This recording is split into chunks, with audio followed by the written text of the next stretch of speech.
ज्ञान केवल और केवल प्रकाश है।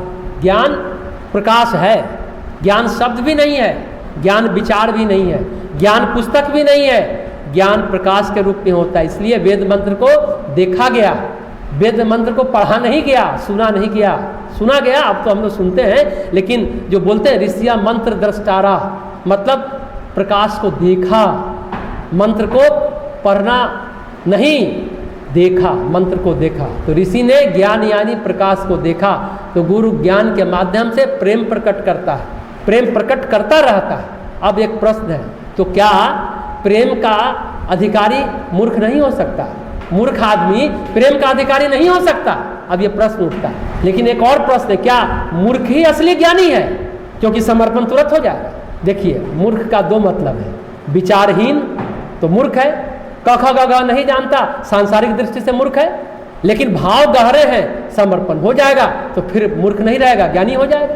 दूसरा, मूर्ख का मतलब है चित्त में प्रकाश नहीं है, घोर अंधेरा है, तभी तो वो मूर्ख है। हाँ, अगर समर्पण की योग्यता उसमें भी है, अगर भाव गहरे हैं तो संभव है समर्पण हो सकता है। शंकराचार्य के शिष्य थे टोटकाचार्य, नाम आपने सुना होगा। मूर्ख थे सांसारिक दृष्टि से, संस्कृत नहीं आती थी, वेदांत पढ़ते थे, समझ में नहीं आता था, लेकिन कक्षा में जरूर बैठते थे क्योंकि भाव गहरा था, गुरु कृपा हुई थी। एक बार क्या हुआ कि शंकराचार्य कक्षा ले रहे, बैठे थे, थोड़ी देर वेट करने लगे तो शिष्यों ने कहा कि शुरू करते हैं। तो शंकराचार्य ने कहा अरे टोटक को आ जाने दो।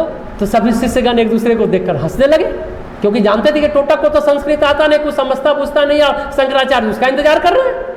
अब टोटक क्या कर रहे थे? शंकराचार्य का कपड़ा साफ कर रहे थे। वो भी देखे कि अरे टाइम हो गया, चलते हैं, कक्षा का वक्त हो गया, समय हो गया। जब कपड़ा साफ करके वहाँ कमरे से निकले तो संस्कृत की स्तुति करते हुए निकले, एक से एक धारा प्रवाह संस्कृत का श्लोक बोलते रहे। अब शंकराचार्य हंसे और सभी शिष्य एक दूसरे का मुंह देखने लगे कि क्या हो गया, गुरु ने ज्ञान दे दिया, गुरु की कृपा हो गई, गुरु का आशीष बरस गया। विचारहीन अगर मूर्ख है, संसार की भाषा में कहें तो टोटक को आप क्या कहें? टोटक ही असली ज्ञानी कहलाया। विचारहीन से विचार शून्य की यात्रा हो गई। बीच में विचारवान जो होता है ना, वही कभी कभी उल्टा पुल्टा करता है।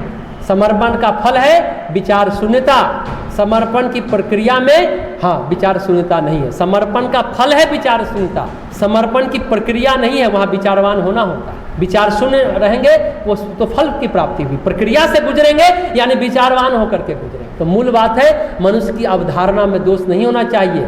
माया से बचे रहेंगे तो दोष नहीं आएगा। विवेक से ये संभव है या फिर गुरु कृपा से संभव है। टोटकाचार्य भी ज्ञानी हो गए, जिन्हें संस्कृत नहीं आती थी। आपका विवेक है, भाव गहरा है, समर्पण होगा तो गुरु कृपा हो गई। तो यानी विवेक से संभव है या गुरु कृपा से संभव है।